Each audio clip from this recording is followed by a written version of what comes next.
Where do our excuses come from? Because we've all got them. We all have that go-to that goes, I just don't have enough of this, or I don't have enough of that. In other words, our excuses come from the things that we want.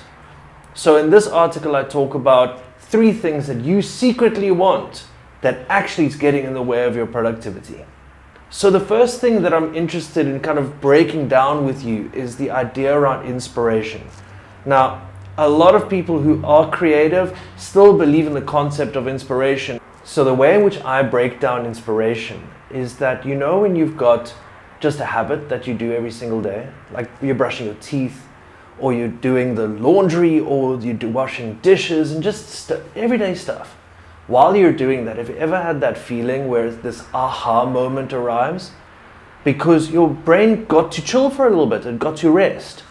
And while it was resting, the problem that you had, that you couldn't solve earlier, suddenly becomes absolutely clear.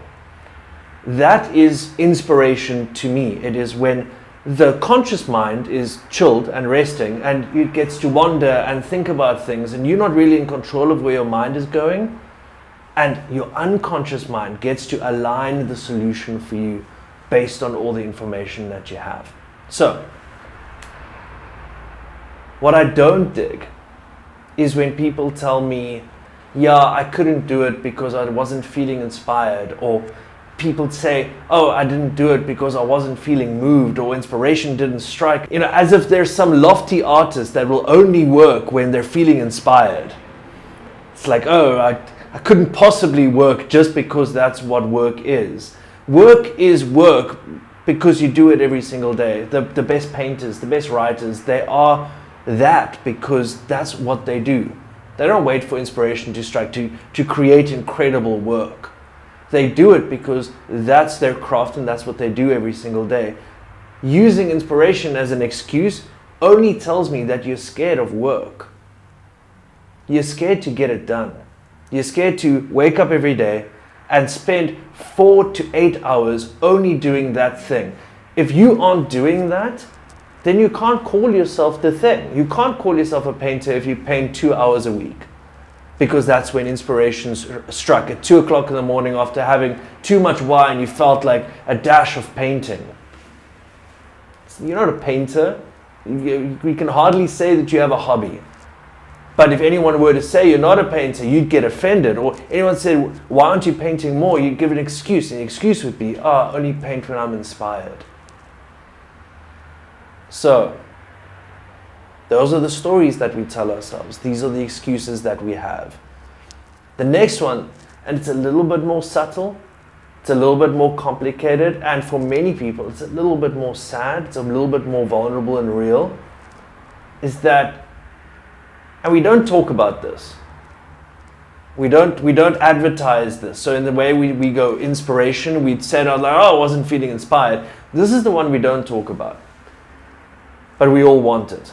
And it is validation. It's affirmation. It's a pat on the back. So, have you ever met that person who gets so excited about an idea and that's all that they can talk about? And it's almost like obsessive. So they're researching about it all the time and it's all that they can talk about. But if you ask them, okay, what have you actioned? What tasks have you done? What goals have you set? What have you achieved? What are you making happen with regards to this idea? That have very little to say.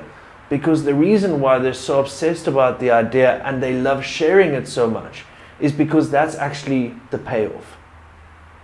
The payoff is the sharing. The payoff is being able to tell people about it and then get their feedback. And that feedback feels like validation. It's not the real validation they want, which might be from a parent or from a teacher or from someone who disrespected them when they were younger and made them feel like they're not enough. Because that's what they get. When they share their idea, they're getting that feeling of, yes, you are enough. Yes, I see your genius. Yes, you are beautiful and you can make it happen for yourself. Some of us need that. I would venture to guess that most people need that. But there are so many people who have an idea that do nothing with the idea because they're more invested in the validation. They're more invested in getting someone to see who they are and see that they're capable. But when your goal is to get someone else to see that you're capable, it means that you believe that you're not. When you need the validation, it means that you don't feel valid, right? You don't feel credible. You don't feel able. You don't believe that you have the capacity to make it happen. And in that way, you doubt yourself. So instead of dealing with the feelings of doubt or insecurity that you have, that every single entrepreneur has, or any creative has, around making what they want to do happen, instead of just doing it anyway and dealing with the failure, you'd rather just talk about it. So the second thing that we all secretly want is validation. And it gets in the way of making the thing happen, because you feel satisfied without having to actually take any risks. The third one I've always referred to as the SoundCloud rapper in the back of his mother's house.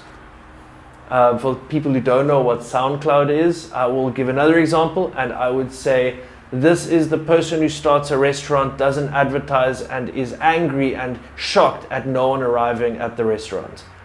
So some people are so scared of putting themselves out there. They'll actually start the business. They'll actually start doing stuff. So they don't need the validation that we talked about. So they're actually making stuff happen.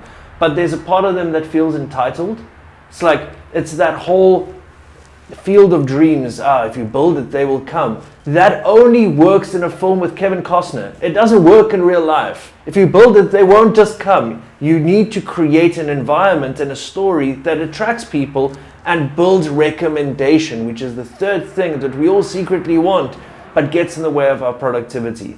We feel that people should come to us, as if somehow magically they will know, as if it's almost like when we take the risk of entrepreneurship or the risk of any kind of communication, any kind of sharing, right? Where we expect that it goes well, the anxiety that it won't go well is spread so thinly across everyone that we know. When we get anxious about sharing our service, we believe that everyone out there is going to judge us.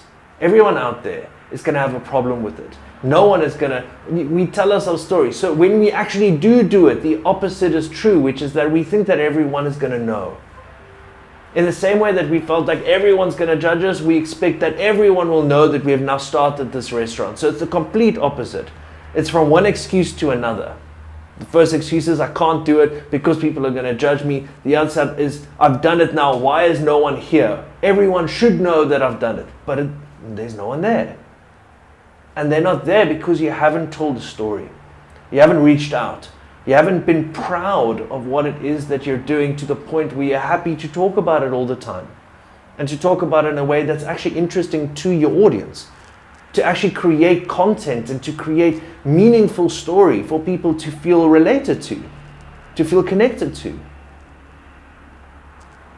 You believe that if you put your foot forward, that someone else will automatically put their foot forward as well.